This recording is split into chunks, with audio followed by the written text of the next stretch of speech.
Alright, let me tell you this the way I'd actually say it. 6 years. 2 Thai marriages. And a man who thought he had finally figured life out, twice. And both times, I almost lost everything. If you've ever thought about starting over in another country, especially Thailand, this is something you need to hear. Because sometimes what feels like love is really just loneliness wearing a smile. I was 43, living in Austin, Texas. Good money. Oil and gas consulting. Nice house. But I had 2 divorces behind me. Between legal fees, settlements, splitting assets, I had lost almost $400,000.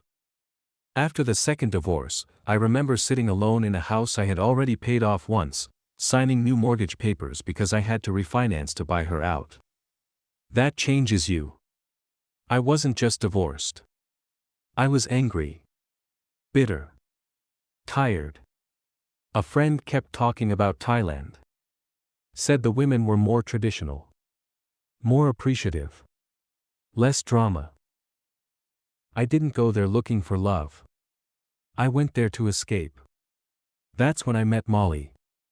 She met us at the airport with a handwritten sign and this calm, genuine smile. She worked at a resort up north. Had her own apartment. Her own income. She didn't seem desperate. For 2 weeks, she showed me local markets, small temples, places no tourists go. She never asked me for money. She listened to me talk about my life. And when you're coming out of 2 ugly divorces, someone simply listening feels powerful. When I flew back to Texas, I couldn't stop thinking about her.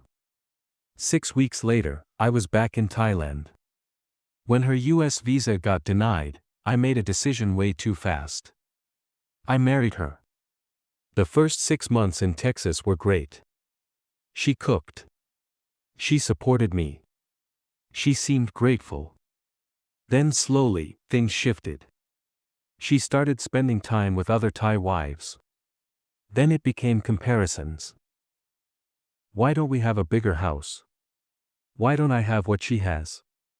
You're a good provider, right? She opened a massage business. At first, it seemed normal. Then suddenly she was making thousands per week. Working late. Very late. The numbers didn't make sense. Eventually I found hidden income. Money sent back to Thailand. Land bought without telling me, and transferred into her son's name. That's when it hit me. I wasn't a husband. I was a financial plan. I documented everything. Screenshots. Records. Even an argument where she tried to swing at me, caught on camera.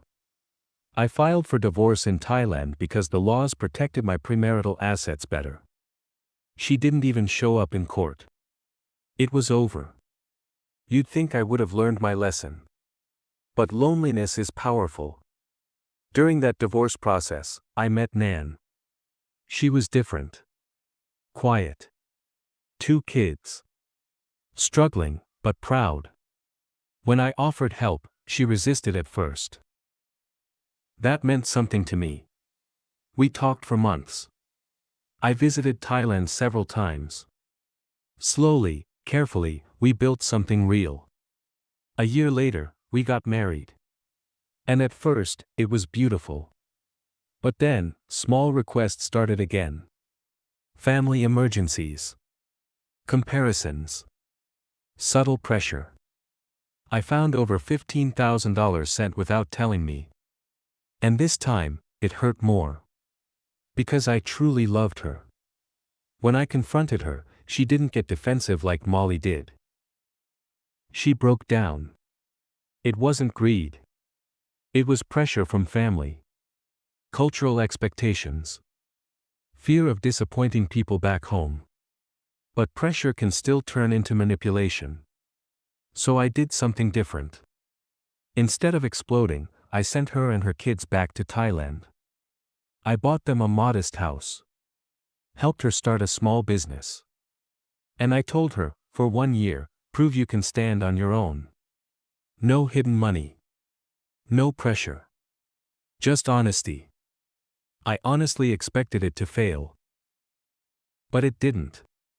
She built the business. She stopped asking for money. She handled her family issues herself. When I visited almost a year later, she felt different. Stronger. Independent. That's when I realized something. The problem was never Thai women or American women. The common denominator in both marriages was me. I was wounded. I was lonely.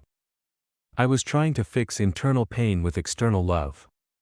Now we split time between Thailand and the US. She runs her own business.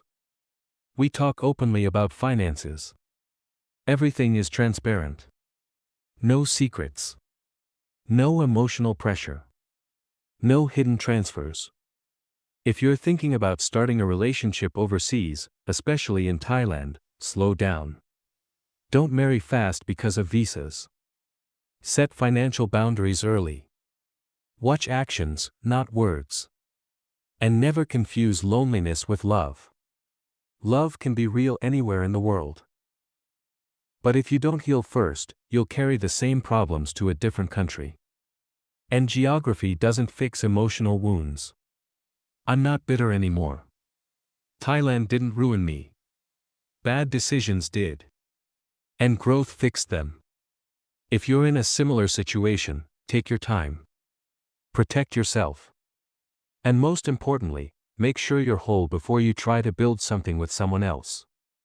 That's the lesson I almost had to lose everything to learn.